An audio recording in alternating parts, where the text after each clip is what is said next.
సింహరాశి వాళ్లకు ఈ వారం అనుకూలమైనటువంటి ఫలితాలు ఉండబోతున్నాయి. గ్రహాల యొక్క శుభ సంచారం చేత కొన్ని రకాల శుభవార్తలు వినే అవకాశాలు ఉండబోతున్నాయి. శుభ పరిణామాలు కూడా చోటు చేసుకుంటూ ఉంటారు.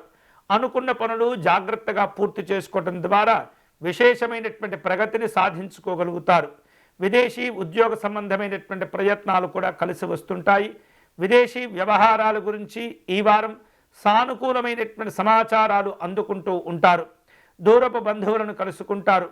వివాహాది శుభ కార్యక్రమాల్లో పాల్గొనే అవకాశాలు అధికంగా ఉన్నాయి.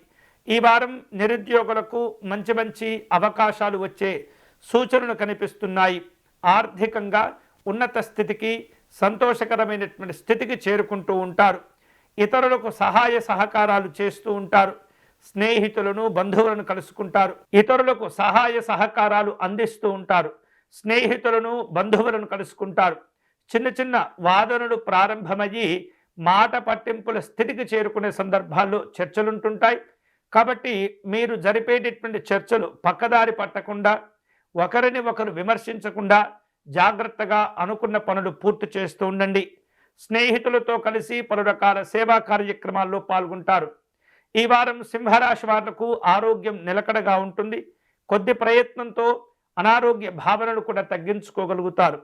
అలాగే విద్యార్థులకు కూడా ఈ వారం సాధారణం కంటే కొంత అధికంగా ఉంటుంది. ఉత్తమంగా తక్కువ ప్రయత్నంతో మంచి మంచి ఫలితాలను కూడా పొందగలుగుతారు విద్యార్థులు. ఇక ప్రేమ, ఆప్యాయతలు, అనుబంధాల విషయంలో ఈ వారం అనుకూలంగా ఉంటుంది. ఆర్థిక స్థితిగతులు గత వారం కంటే మరింత మెరుగయ్యేటటువంటి సూచనలు కనిపిస్తున్నాయి సింహరాశి వారికి. సింహరాశి వారు ఈ వారం శుభకరమైనటువంటి ఫలితాలను పొందేందుకై లక్ష్మీ నృసింహస్వామి వారిని పూజించటం మంచిది. స్వామివారి కరావలంబ స్తోత్రమును పారాయణం చేయటము, స్వామివారికి పానకమును నివేదన చేసుకోవడం ద్వారా ఉత్తమమైనటువంటి ఫలితాలను పొందవచ్చు.